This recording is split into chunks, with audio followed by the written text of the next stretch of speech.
IPL 2025 season మార్చి 22 నుండి ప్రారంభం కానుంది. ఈ సీజన్ కోసం అన్ని జట్లు కూడా ఒక రేంజ్లో సన్నద్ధమవుతున్నాయి. అయితే ఈ ఐపీఎల్ సీజన్లో భీకర హిట్టర్లకు కూడా దడ పుట్టించబోయే అత్యంత ప్రమాదకరమైన బౌలర్ల గురించి ఇప్పుడు మనం చూద్దాం.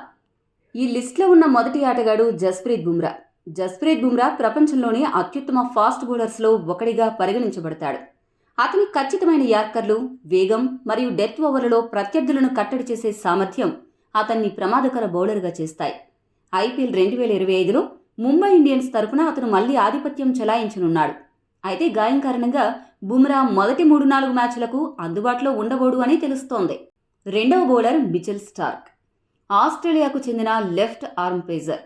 ఐపీఎల్ 2025లో ఢిల్లీ క్యాపిటల్స్ తరపున ఆడనున్నాడు. అతని వేగం, బౌన్స్ మరియు కొత్త బంతితో స్వింగ్ చేసే సామర్థ్యం అతన్ని పవర్ ప్లేలో అత్యంత ప్రమాదకరంగా మారుస్తాయి. స్టార్క్ కీలక సమయాలలో వికెట్లు పడగొట్టగలడు అనే పేరు ఉంది. స్టార్క్ గనుక అద్భుతంగా బౌలింగ్ చేస్తే ఢిల్లీ జట్టు బౌలింగ్ చాలా ప్రమాదకరంగా మారనుంది.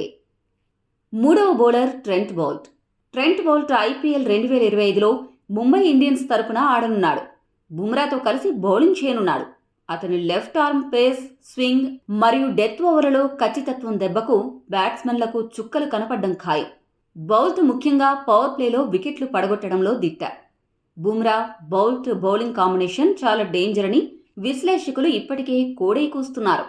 నాలుగవ బౌలర్ రషీద్ ఖాన్.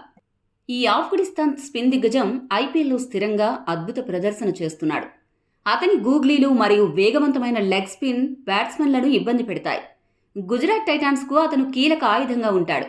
మధ్య ఓవర్లలో వికెట్లు పడగొట్టడం, పరుగులను నియంత్రించడంలో రషీద్ ఖాన్కు మంచి అనుభవం ఉంది. ఐదవ బౌలర్ యుజ్వేంద్ర చాహల్. ఐపీఎల్ చరిత్రలో అత్యధిక వికెట్లు తీసిన బౌలర్గా రికార్డు సృష్టించిన చాహల్కు దక్కాల్సినంత పేరు, గౌరవం దక్కలేదు. అతడికి దరిద్రం ఎక్కువై టీమిండియాలో కూడా చోటు కోల్పోయాడు. 2025 సీజన్లో పంజాబ్ కింగ్స్ తరపున ఆడనున్నాడు. అతని లెగ్ స్పిన్ వైవిధ్యం మరియు మధ్య ఓవర్లలో వికెట్లు తీసే సామర్థ్యం అతన్ని ప్రమాదకరంగా చేస్తాయి. ముఖ్యంగా పార్ట్నర్షిప్స్ బ్రేక్ చేయడంలో చాహల్ తన మ్యాజిక్ను ప్రదర్శిస్తాడు. ఆరవ బౌలర్ సందీప్ శర్మ. మొత్తం ఐపీఎల్ చరిత్రలో అండర్ రేటెడ్ బౌలర్ ఎవరైనా ఉన్నారు అంటే అది సందీప్ శర్మ అని చెప్పక తప్పదు. గత ఐపీఎల్ సీజన్లో 13 వికెట్లు పడగొట్టడమే కాకుండా రాజస్థాన్ తరపున మోస్ట్ డేంజరస్ డెత్ బౌలర్గా నిలిచాడు. బ్యాటర్లను ఇబ్బంది పెట్టడం, వాళ్లను బోల్తా కొట్టించడంలో సందీప్ శర్మ చాలా ముందున్నాడు. ఏడవ bowler Hyderabad captain Pat Cummins. ఈ సీనియర్ మోస్ట్ ఆస్ట్రేలియా బౌలర్ జట్టు ఆపదలో ఉంది అంటే తానే ముందుండి బౌలింగ్ చేస్తాడు. 2024 సీజన్లో కమ్మిన్స్ ఇలానే బాధ్యత తీసుకుని బౌలింగ్ చేశాడు.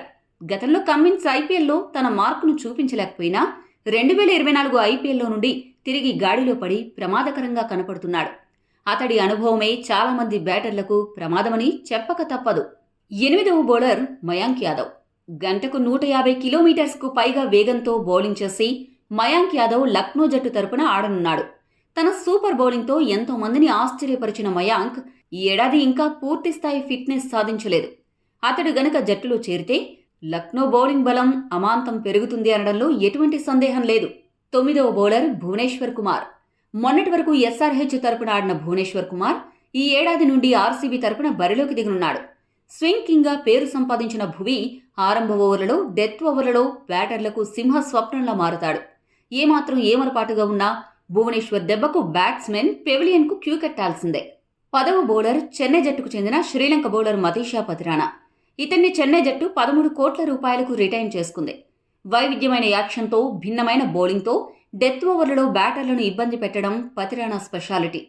ఇతడి బౌలింగ్లో డెత్ ఓవర్లలో పెద్ద పెద్ద హిట్టర్లు కూడా హిట్టింగ్ చేయాలంటే 1కి 10 సార్లు ఆలోచిస్తారు. ఈ లిస్ట్లో ఉన్న చివరి బౌలర్ నటరాజన్. గత సీజన్ వరకు ఎస్ఆర్హెచ్కు ఆడిన నటరాజన్ ఈ సీజన్లో ఢిల్లీ తరపున ఆడుతున్నాడు. డెత్ ఓవర్ స్పెషలిస్ట్ అనే పేరు సంపాదించిన నటరాజన్ గాయాల కారణంగా జట్టుకు దూరమవుతూ వచ్చాడు. అయితే ఈ సీజన్లో పూర్తి ఫిట్నెస్ సాధించిన నటరాజన్ దెబ్బకు వికెట్లు గాల్లోకి ఎగరడం రెగ్యులర్గా చూస్తామనే ఫీలింగ్ కలుగుతోంది. నటరాజన్ గనుక పూర్తి స్థాయి ఫోర్స్ చూపిస్తే ఈ ఏడాది ఢిల్లీ కప్ గెలిచినా ఆశ్చర్యపోనవసరం లేదు. ఈ వీడియో మీకు నచ్చితే లైక్, షేర్, కామెంట్ చేయండి. మరిన్ని స్పోర్ట్స్ అప్డేట్స్ కోసం మా ఛానల్ను సబ్స్క్రైబ్ చేసుకోండి.